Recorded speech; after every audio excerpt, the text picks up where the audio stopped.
হিন্দু ভাইরা সামনে সীতারাম বলেন, হিন্দু ভাইরা আমি বলি তারা নিরাপদে থাকবে, এখানে বহু হিন্দু ভাইরা আছেন। তাই আজকে যে কথাটি বলতে চেয়েছিলাম, বহু কাজের রূপকার একসাথে 37টা কলেজ, 10টা কলেজ আর 27টা স্কুল কলেজের এমপি একদিন হয়েছে, এতটা লেগেছে আপনাদের। আর ওই যে কুরঙ্গা যে আমাদের সাক্ষী দিয়ে ফাঁসি দিয়েছে 70 বছর, ওই যে কালো মানিক বলে নাম উঠতেছে না কি,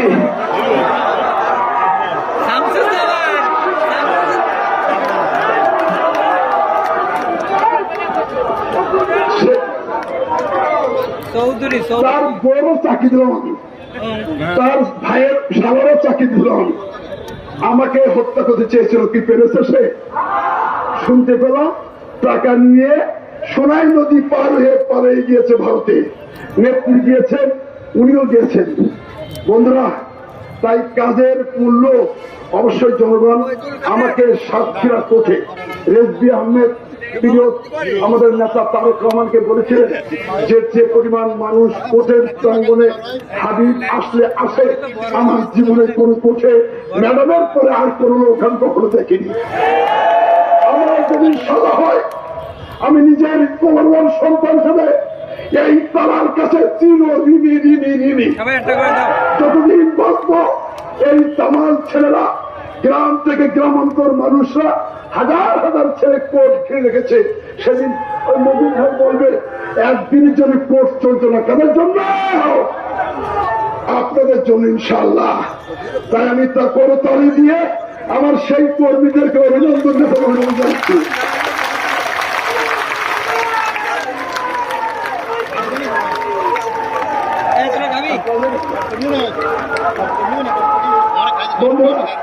আর বক্তব্য নয়, আমাদের মারা গিয়েছে বিপ্লব আদারুল, এদের বিচার চান আপনারা দূরে দেখেন। কিন্তু আমার কথা আছে, ধরেছে পুলিশ আর আপনি আমার কর্মীদের দেবেন, আপনার শত্রুদেরকে দিয়ে তাদের সাহায্য করবেন, এটা কিন্তু হাবিবুল ইসলাম হাবিব বরদাস্ত করবে না। আমি এই জন্য এই তালার 6 সালে চলে গেছি, কিন্তু তালার ঘরে ঘরে মানুষ আমার যদি কাঁদে, ঘরে ঘরে মানুষ আমার যদি দোয়া করে মিথ্যা দিয়ে। আমি একটা প্রথমে বলেছি ইন্নাল মুনাফিকিনা ফি দারকিল আসফালি মিনান নার। অতর জানেন, অতর জানেন, অতর মিথ্যা কথা বলা যাবে না। মিথ্যা সাক্ষী দিলে তিনি কি বলে মুনাফিক হবেন না, দোজখের সর্ব জায়গায় শেষ জায়গায় নিক্ষিপ্ত হবেন। তিনি ঘৃণিত ব্যক্তি, তিনি জঘন্য ব্যক্তি।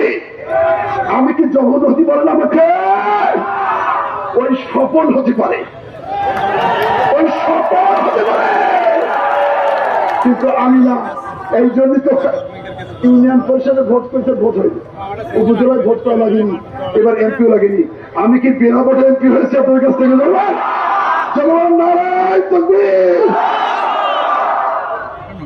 এই শেষ কথা বলবো, আজকে আমার একটি এই জেলায় এই থানার মধ্যে আদালত অবশ্যই বিচার হয়েছে, পুলিশ করেছে। আমার আদালতের বিরুদ্ধে সেদিন যিনি এসপি ছিল, আমি বলেছিলাম ওর কাজ ঘর দাঁড় করাবো, তাই আমাকে তাড়িয়ে একেবারে ঢাকা পর্যন্ত পার করেছিল। ওই দিনই মারাও দিতে পারতাম। অর্থাৎ কোন সাধারণ কর্মী দেবেন না, এসব সম্ভব না। বিপ্লবে বলছে, পরিশেষে আমি বলবো, পরিশেষে চাই বিপ্লব সকল হত্যাকারী বিচার হোক। দেখেন না যারা হত্যা করেছে,